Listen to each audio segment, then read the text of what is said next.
Welcome everyone to another Destiny 2 build video. Today I am bringing you another unique slash off meta build that I normally don't do, and that is because a couple of videos ago I ended up posting a Lore Accurate Cade build where the intent of the video was to make a build that represents Cade by making it where the build was full of weapons or exotics or all the abilities and supers was things that Cade has used or kind of would represent him the most. And it seemed like you guys really liked that video, and I ended up getting a couple of comments asking for more videos like that, mainly asking for the rest of the Vanguard characters. And so today I am doing the exact same thing, but I am doing it for our Titan Vanguard, Zavala.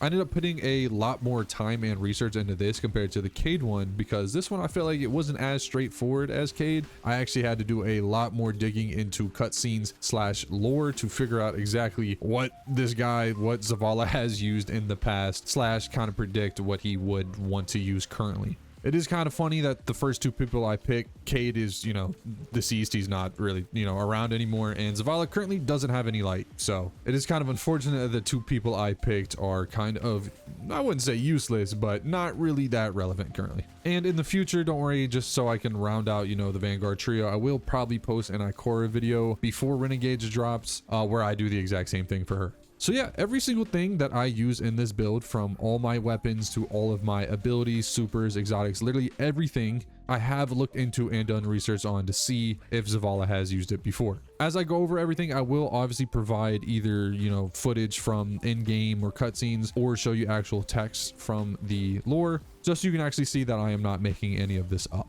Real quick, I just want to say before Renegades drops, I will probably post obviously that Ikora video. I think I do have another hunter build that I ended up making that I'll probably post a build video on within the next week. But other than that, I probably don't really plan on doing anything too crazy, because I know with the new DLC dropping, a whole bunch of patch notes are changing and the artifact perks are going to be gone. So any builds that I kind of post now might not work in the future. So I'm kind of going to slow down a little bit until Renegades drops, which honestly is in like 2 to 3 weeks. So it shouldn't be too long. But that's enough of that for now. Let's actually go ahead and get into and break down our Lore Accurate Zavala Titan build. So the first thing I actually want to break down is the subclass. I'm going to go over how each of these abilities apply to Zavala and actually show you some form of proof that he did use pretty much everything you're seeing right now. So we're going to go ahead and be on Prismatic today, and that is because he isn't really necessarily symbolic with just one subclass. Unlike the Cade video where everyone knows Cade as basically a gunslinger at heart, so it was easy to just do soul over him. Zavala actually uses a couple of different subclasses, and we do see him use these throughout Destiny's history. So the supers that Prismatic offers, we know he has used only 2 of these. He has used Stasis before, and more specifically Glacial Quake. We actually have seen him use the Glacial Quake super, and we can actually see this during the cutscene during the Final Shape campaign right before we do the Excision mission, where obviously Zavala loses his light, so he is now a Stasis wielder. And then the other super that Prismatic offers that we have seen him use is actually Thunder Crash. This one is a bit more hidden because there isn't like a cutscene or any type of gameplay of him using it. But in the lore book, The Dark Future, I'm not going to read it because it's extremely long, but at least you just know somewhere down here near like the end of the story, he actually uses Thunder Crash to destroy the Scarlet Keep. So this gives us concrete proof that he actually has used Thunder Crash. Now, just for fun, just to go over the other things he has used, we know he has used Sentinel Shield, and we know obviously he has used Ward of Dawn. Just to give you some video evidence, obviously this is from the Homecoming mission inside of Destiny 2 Red War campaign, which honestly a lot of new players probably have never seen before, but this is one of his most iconic use cases of him using Ward of Dawn bubble. Now, I don't believe there's actually any gameplay of him using Sentinel Shield that I know of, but there is dialogue from NPCs talking about how he has used the shield version of Ward of Dawn. And inside of Destiny 2, before Void 3.0 released, in order to use Ward of Dawn, you had to be a Sentinel Shield subclass because they weren't really separated at the time. So there is proof of him using both of those. Then the other super that we have actual proof slash footage of is Fist of Havoc. I would argue that either Fist of Havoc or Ward of Dawn are his most iconic like supers. We have seen him use both of those multiple times. Just for an example, here is him using Fist of Havoc in one of the early cutscenes inside of Destiny.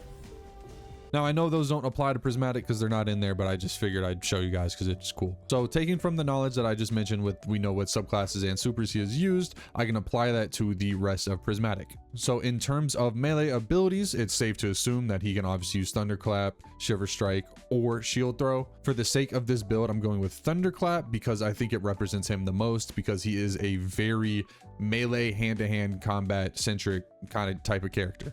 In terms of grenade, once again, you can either go with the arc grenade, the void grenade, or the stasis grenade. I'm just throwing out arc grenade, but in all honesty, it doesn't really matter, and that is because of our aspects over here. We're really going to be using arc grenade to use unbreakable. Now, the reason I went with unbreakable here for one of our aspects is because it's the closest thing that represents a defender titan, a ward of dawn bubble. So I figured since it represented that the most, it would work in this build. And then for our other aspect, we're gonna go with the arc aspect, knockout. Just like I mentioned before, in lore, Zavala is a very hand-to-hand combat kind of guy, and this is our melee-focused aspect that Prismatic gives us. So obviously, I figured this is the one that he would go with. For those of you who are newer and don't know what those two aspects do, Unbreakable just makes it where if you hold your grenade button down, it uses your grenade energy and gives you a sentinel shield thing to block damage. And when you let go, it actually releases a wave of energy to kill combatants. And then Knockout basically makes it where whenever you get a kill, you get this buff called Knockout there on the left, and this will just make it where your melees do more damage and have increased range. Now, another great thing about Knockout is it makes it whenever you do get a kill with your melee, you'll get amplified there on the left, and you'll also restore a bit of your health. Now, in terms of jump, I don't think there is a way to tell what jump he uses. I could be wrong, so I'm just going to go with High Lift. And then actually, we do know that he uses Rally Barricade. And that is because in Mission 4 of the Final Shape campaign, Mission Requiem, we actually have Zavala as an NPC on the map, and we can see him actually whip out a Rally Barricade to stay behind it. Now, granted, it is kind of like a tiny Rally Barricade, so it looks a bit weird, but nonetheless, it's a Rally Barricade. Now, for our fragments, there is zero way to tell what Zavala would actually use, so I just filled these in the best way possible that would boost the rest of our build. First things first, we want Facet of Hope. This makes it whenever we have an elemental buff, our class ability will regenerate more quickly. Luckily, we're going to always have some sort of elemental buff, mainly with that being amplified from Knockout, so therefore, whenever we are amplified, our Rally Barricade will come back quicker. You're then also going to want Facet of Awakening. This makes it where whenever you rapidly defeat targets with light or darkness damage, or our super, it will generate an elemental pickup that matches the damage type. You're then going to want Facet of Dawn. This just makes it where whenever we get powered melee hits, it'll make us radiant. You want Facet of Protection. This makes it where whenever we are surrounded by combatants, we will gain damage resistance. And then last but not least, you're going to want Facet of Purpose. This just makes it whenever we pick up an overpower, we get some sort of elemental buff that matches what our super is. Now, in terms of weapons, he kind of only really has one iconic weapon he is known for, and the rest I kind of had to go dig through like lore and cutscenes and stuff to find. So we're going to get the easy one out of the way. It is the origin story. Zavala, funny enough, is a vendor for this weapon. You can just straight up go buy this from him for Glimmer and Enhancement cores, so it does make it easy to acquire this gun. But this is the weapon we see him use in pretty much every cutscene we've ever seen him in. I don't know why he leans towards this thing. There's nothing really cool or special about it, but we kind of always see him use it, so there's that. Just for a little bit of proof, if I go back to the Rally Barricade footage I showed you, you can see he is holding Origin Story in his hand here. So there is a little bit of proof there, just in case you didn't believe me. All right, up next, I'm going to go over the two exotics that we have known / seen him use, and that is the Fourth Horseman and Thunderlord. If you go over the lore for the weapon, it is shown that this actually is Zavala's weapon. And this is even more shown in the Season of the Worthy when Fourth Horseman came out. All of the key art and concept art shows Zavala actually wielding the Fourth Horseman. And then the other weapon he is known for using is the Thunderlord. The reason we know this is because he is seen using it inside of one of the Destiny comic books. More specifically, we can see it in the Destiny Warmind comic book, where if you look right here, here's just one panel of him actually using the Thunderlord in this. So in terms of exotics for the build, feel free to use one of those two. Now, in terms of the other weapons, I only found two other weapons that I don't think they're hard confirmed are his, but we can pretty much assume they did belong to him. Now, unfortunately, I don't have these two weapons because I'm an idiot, and before Edge of Fate came out, I deleted like 90% of my vault, and along that was these two weapons I'm about to bring up, so I don't have any, but I'll show you what I used as a replacement. And the first one is going to be the Hothead right here. This was a Nightfall weapon. I forget what season it came out, but if you go ahead and read through the lore, basically we believe that this belonged to him. And then the other weapon is also a Nightfall weapon, and that is going to be the Comedian Shotgun, if I can find it. There it is. Wow, that took me way too long. But yes, so we do believe, same reason as the hothead, if you read through the lore, that this belonged to Zavala. So feel free to use these as your legendary weapons. If you're like me and accidentally got rid of them, or you never played when they were in the game, I just swapped them out basically for 2 weapons that Zavala actually sells as a vendor. So this is a rocket launcher that he sells, and this is a shotgun that he sells. So I just figured I'd use those as replacements. Now for exotic armor, there isn't really an exotic armor that he is iconic for or known for. So I figured I'd go with Insurmountable Skull Fort. The reason I went with this is because it synergizes extremely well with Thunderclap and Arc melee type builds, which we know he is preferred to use Arc subclass as well as be a melee type of guy. So I figured this was a shoe-in for an exotic of his choice. This makes it where final blows with your Arc melee will trigger health regeneration and will also fully restore your melee charge. Melee hits will grant yourself Arc melee energy. So if you go ahead and look at my melee ability energy in the bottom left, when I use it and get a kill with it, you can actually see it is fully refunded using Insurmountable Skull Fort. So theoretically, I can, as long as I get a kill with every single use of my melee, I can go around and pretty much full auto this thing. That combined with every time we get a kill with it, we are healing ourselves via the helmet plus the added healing from knockout. We basically are unkillable as long as we are getting kills with our melee. Now I'm just going to skim through artifact perks real quick because I am uploading this video at the end of the season, so this artifact will be gone pretty shortly, and plus there aren't too many that really help this build out too much. I recommend throwing on Frost Renewal. This will only be good for you if you are using the Glacial Quake Super like I am.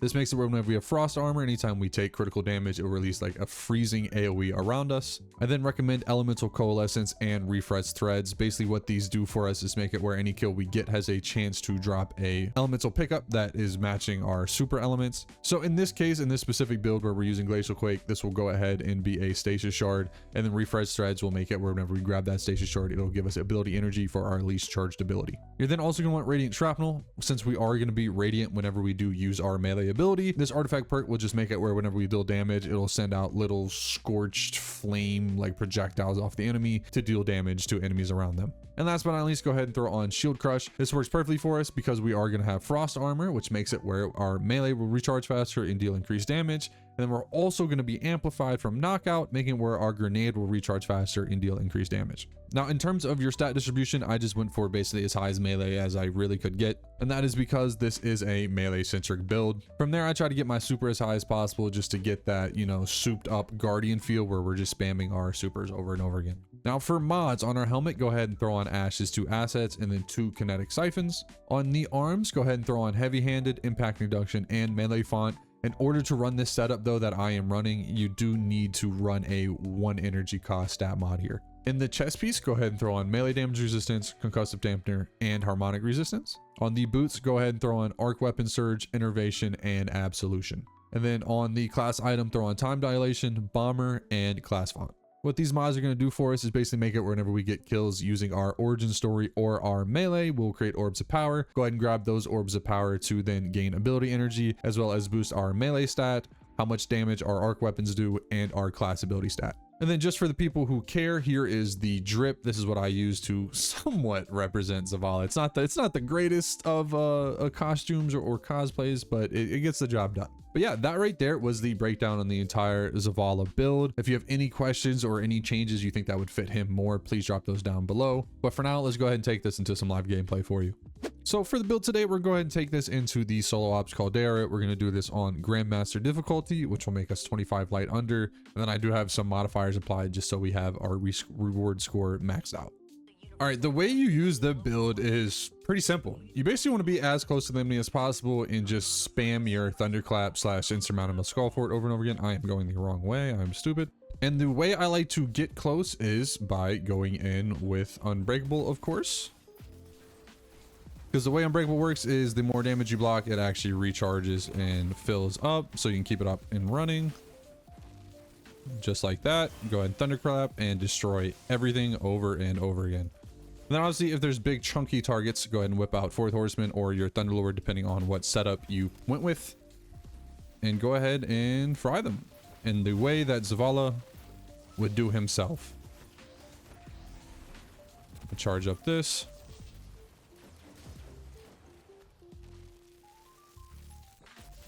There we go. Beautiful. Both overloads down. Now granted, in this build, unlike Zavala, you don't really use origin story too much because it is an up and close melee build. But for our sanity's sake, that's probably a good thing because origin story is not the greatest of weapon choices, that's for sure. So once again, go in with unbreakable, get close, and go ahead and hit everybody with your infinites, thunderclap spam. And then I guess you can clean up some enemies using origin story. I guess it can have some use. I completely whiffed that. We're gonna act like that didn't happen. Actually, we're gonna pop Glacial Quake. Or not, never mind.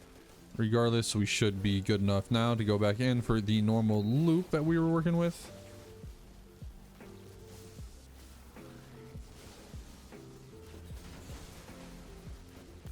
There we go, beautiful.